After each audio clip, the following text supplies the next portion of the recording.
The oceans cover over 70% of the Earth.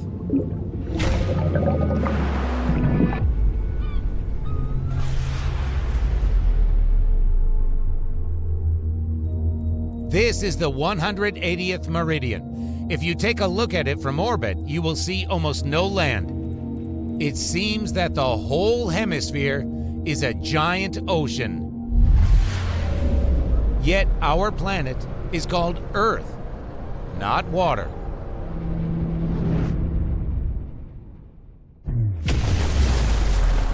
It has been known since the earliest times that there is solid ground underwater, the ocean bottom, and even deeper underneath. There is something that people have long been extracting on shore: precious stones, metals, raw chemicals, hydrocarbons. Naturally abundant, all this lies there, beneath the ocean bed.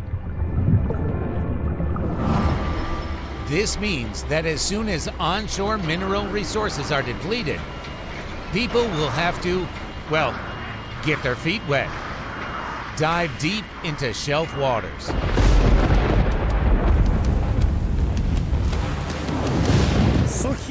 Engineers call it open underwater mining of shelf deposits.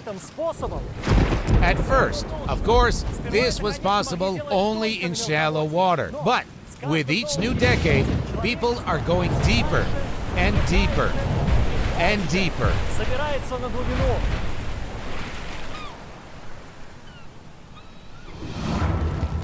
This process is firmly underway. Our country extracts oil on the shelf of the Piltun-Astokhskoye-A Sea. This Arctic oil is the northernmost in the world. Hydrocarbons are sourced from the Baltic and Caspian Seas. And finally, several offshore platforms operate near Sakhalin. Lunskoye-A, the first stationary gas platform in Russia. And oil platforms, Piltun-Astokhskoye-A and Piltun-Astokhskoye-B. 24/7, day and night, in summer and winter, work is conducted, pushing the limits of science and technology. Oil and gas are extracted to the surface and transported to the mainland for processing and further use. That is how the seabed gets developed. By extracting power from the water's depths.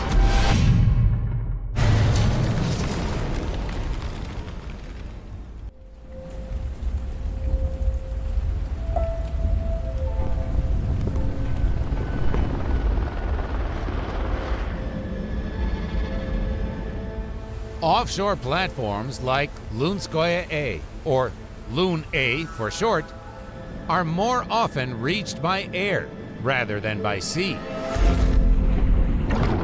Incidentally, you will simply not be admitted on board a helicopter unless you first complete specialized helicopter underwater escape training. After all, takeoff and landing are considered quite dangerous.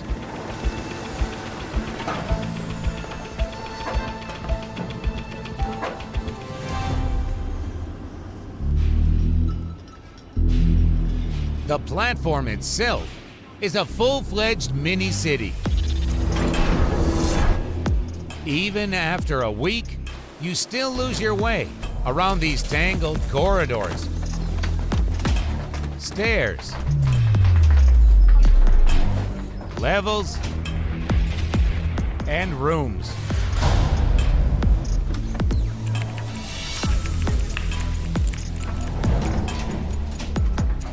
However, this colossus may be generally divided into two large areas: production and accommodation.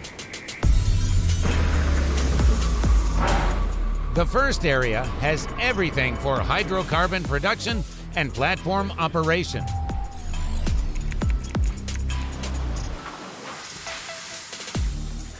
The second offers everything for comfortable living: cabins, leisure, meals, fast internet.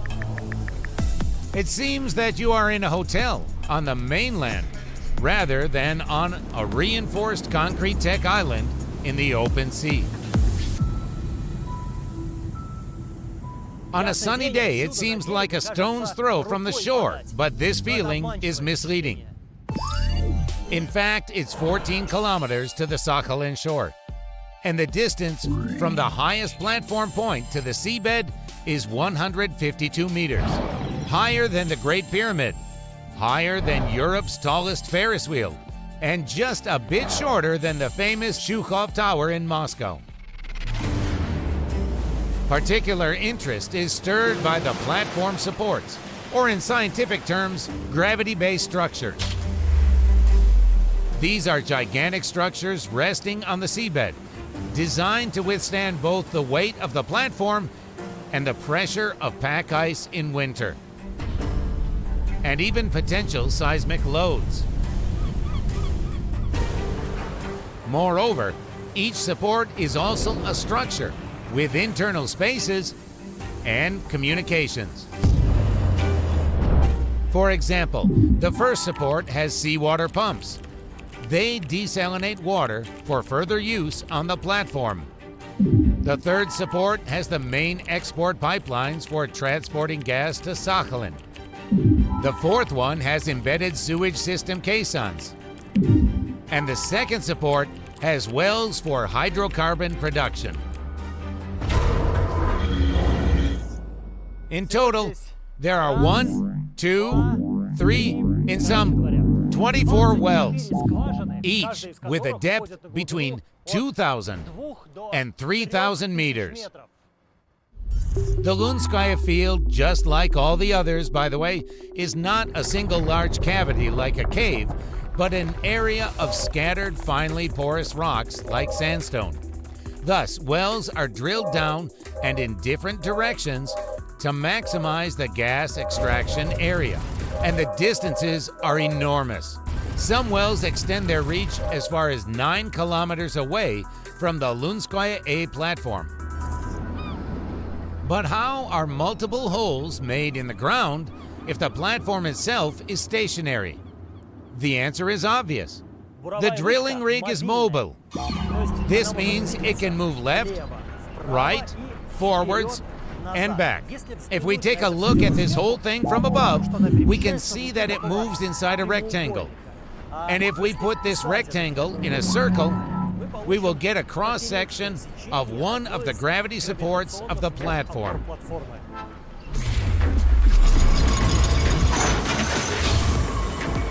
Drilling is ultimately a high-tech process. It is fully or almost fully automated.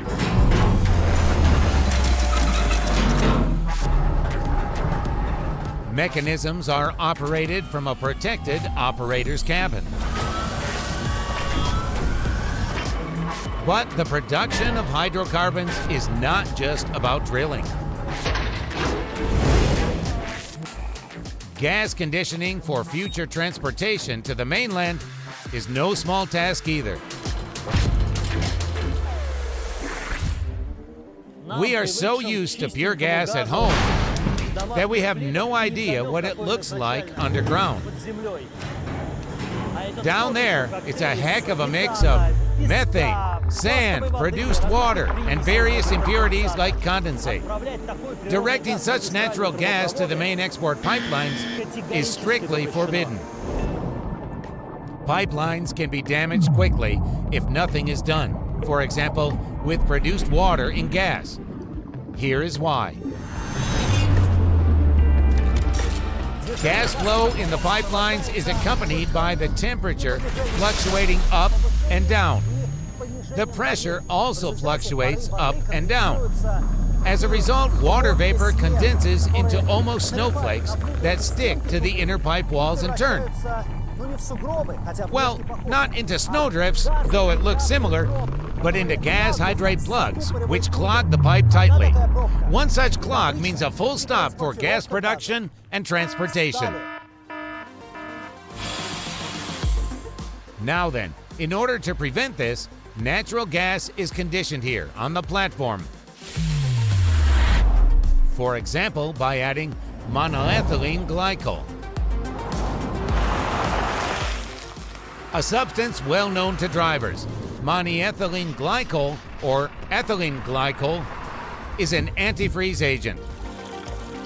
It is part of windscreen washer fluids and brake fluids, so that the fluids don't freeze in the cold. It's the same here. Ethylene glycol prevents water, which remains in natural gas, from freezing. Scientifically, it prevents gas hydrates in the pipeline. Monoethylene glycol is added here, and after that, we can say that's it. The natural gas is ready to leave the platform. It leaves through one of the platform's supports, through two pipes on the bottom of the Sea of Okhotsk. Having reached Sakhalin, the gas is subject to multi-step drying and separation processes. All of them take place at the Onshore Processing Facility, abbreviated as OPF. Here they are, the two pipes from Lun-A platform. By the way, the distance from here to the coast of the Sea of Okhotsk is 6 kilometers, and 46 kilometers to the nearest inhabited area. The region here is extremely wild and deserted. A common question asked here is, have you seen bears on the way? What the? Bears, as well as foxes, hares, the entire fauna of Sakhalin, including the unusual Siberian musk deer, can all be found in the local forests.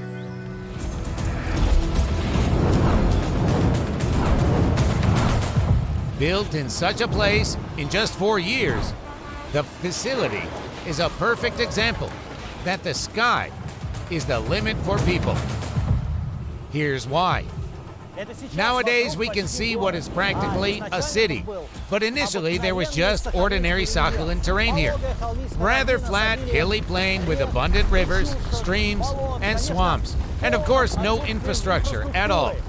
Not even any dirt roads, tap water, heating, or housing. Nothing at all. How can we visualize the tremendous human input in this facility? Quite simply, we just have to look at what was then and what is now.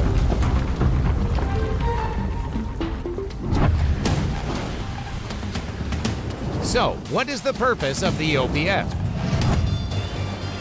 We remember that gas and oil leave platforms and reach the mainland almost unchanged. For example, gas from the Lunskoye-A contains ethylene glycol, produced water and condensate, and a blend of liquid hydrocarbons, while crude oil from the northern offshore platforms has associated gas. Now, this whole mix must be separated. The verb comes from the Latin word separatio. Here is the first separator.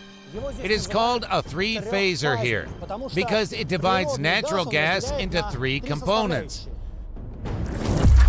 methane, condensate, and water with ethylene glycol. Well, simply put, gas is separated from liquid. Yet nothing is dumped or discarded. The OPF is eco-friendly and interconnected with all facilities in the chain of production, conditioning, and transportation of hydrocarbons. It even generates electricity on its own by burning natural gas produced on the platform. But that's not all. The energy from these gas turbines is enough to operate the entire facility and the offshore platform as well. From here, electricity flows back along an underground cable to Lunskoye-A.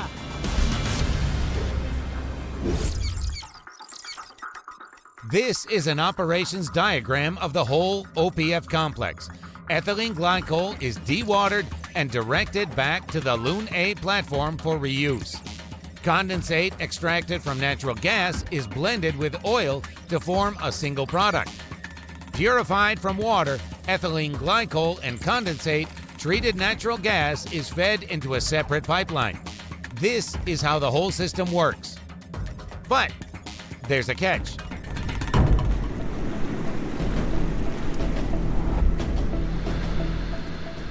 Any gas field has reservoir pressure. In other words, underground pressure.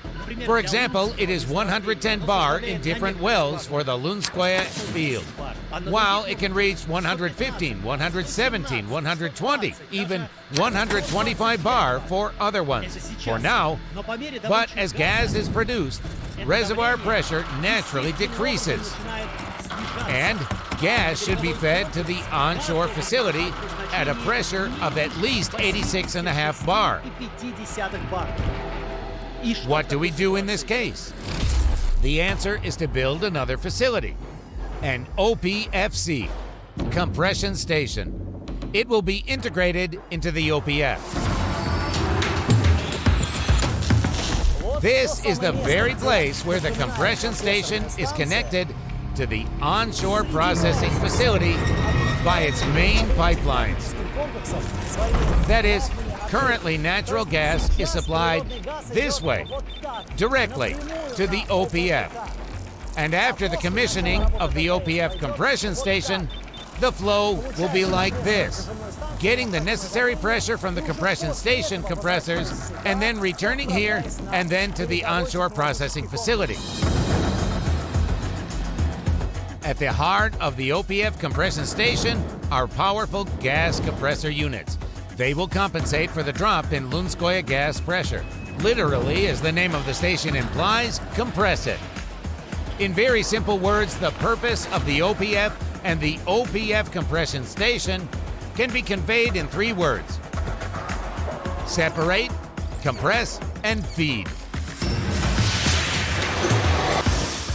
That is, separate initial crude hydrocarbons from the offshore platforms into their component elements, maintain pressure, and dispatch the products, such as oil and gas with over 90% methane, further along the process chain.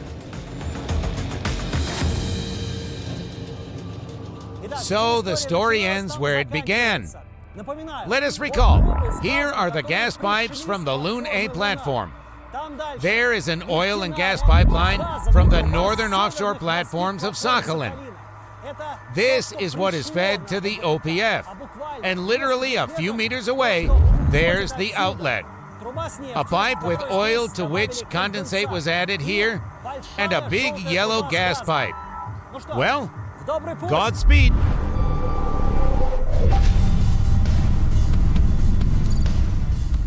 This route runs almost along the entire island. Approximately in the middle, the TransSakhalin pipeline system passes through the booster station. Its purpose is similar to that of the OPF compression station, to maintain gas pressure up to the final destination, the Prigorodnaya production complex.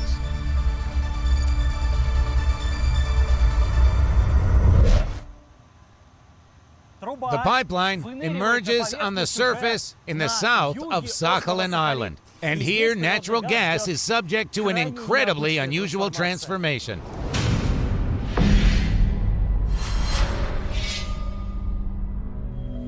This complex was built on the coast of a bay with a melodious name, Aniva. Whether you like it or not, rhythm is in the air. The scenery is truly stunning.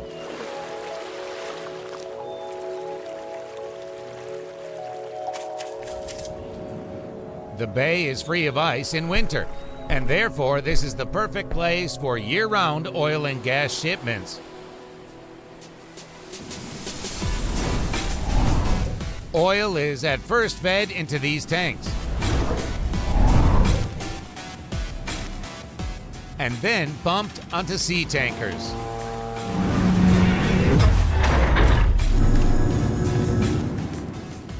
Yet methane will have to pass 2 more tests before shipment. Pressure and temperature tests. Methane changes its physical state here. In brief, at the plant's inlet, it is still in its usual gaseous state, while at the outlet, it takes on a very unusual and very cold liquid form, LNG in scientific terms. The fact is that natural gas in its liquid state takes up about 1/600th the volume. Admittedly, it must be cooled down for this to a significant extent, down to minus 165 degrees. Naturally, there are no such temperatures on Earth. The lowest value ever recorded was in Antarctica in 2010, minus 98 degrees.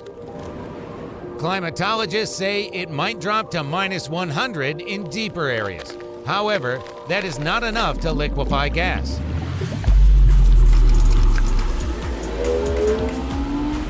But people are able to overcome nature's barriers with technology.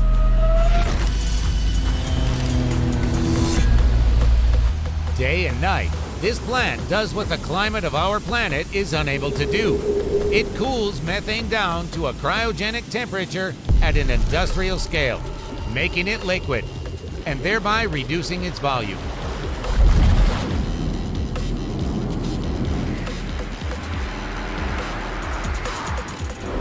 The plant has a borderline. It is not demarcated in any way, but experts know that here, gas is still in its usual, if I may say so, dry state. From here, it gradually converts into liquid.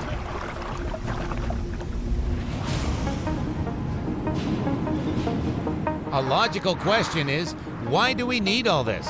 Colossal energy input, formidable technology, enormous volumes of liquefied gas. Why? The answer is simple. Logistics and economy.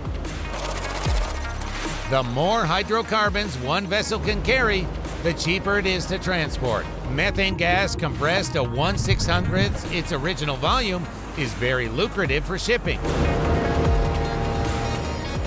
This trick will not work with oil. It's almost impossible to reduce its volume by compression.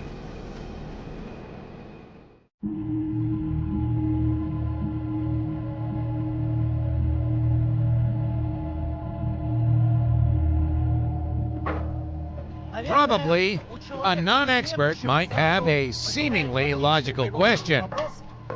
Where is the very place where gas turns into a liquid? The answer is so short that it may surprise everyone. There is no such place. The whole process is stepwise. First, air cooling with fans. The temperature of the methane falls. Then it is passed through the cooling units step by step. The temperature of the methane falls. More and more. And stop. Now comes the tricky part. If the coolant cools the methane, what cools the coolant? The most common way to achieve low temperatures is the same. For large cryogenic plants, and let's say for your refrigerator or air conditioner. This is when gas is compressed and passes through a flow resistor in the pipeline. A choke. In other words, through a narrow hole. After passing through the choke, the gas expands quickly and its temperature decreases. Thus, methane is cooled down step by step to the target, minus 165 degrees, becoming a liquid, shrinking in volume, fed to the tanks for storage. These are, in fact, giant thermoses. As the poet Yesenin said, we should step back for better observation. Well, of course, this sounds nice, but in order to perceive the true size of these structures, you need to climb them. And then you feel how colossal they are when you are walking, just like this, on the top of a 100,000 cubic meter tank. Yes, this is certainly a tremendous thing.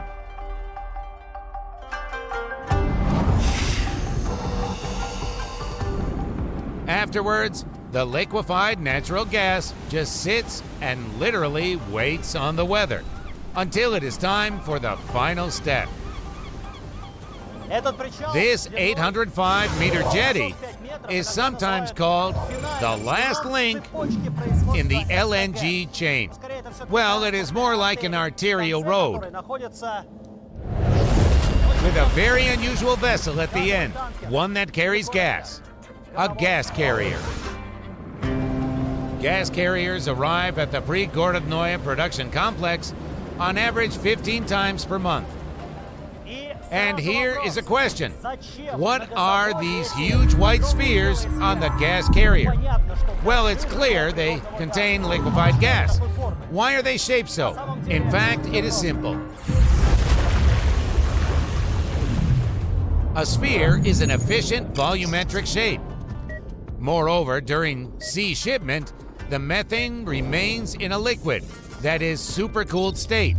So each gas carrier tank has powerful heat insulation.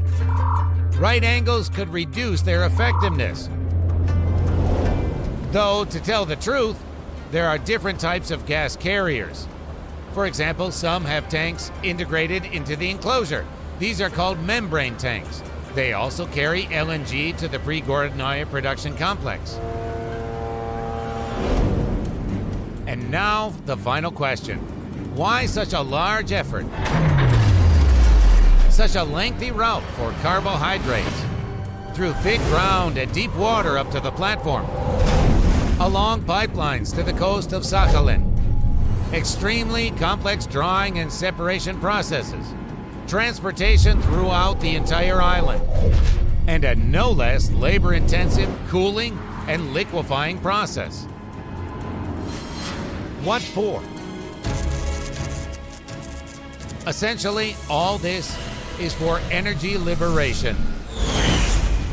For millions of years, it has been accumulated underwater and underground. And now, on board one of the many special tankers and gas carriers, it can be transported to, well, almost anywhere. The oceans cover over 70% of the Earth.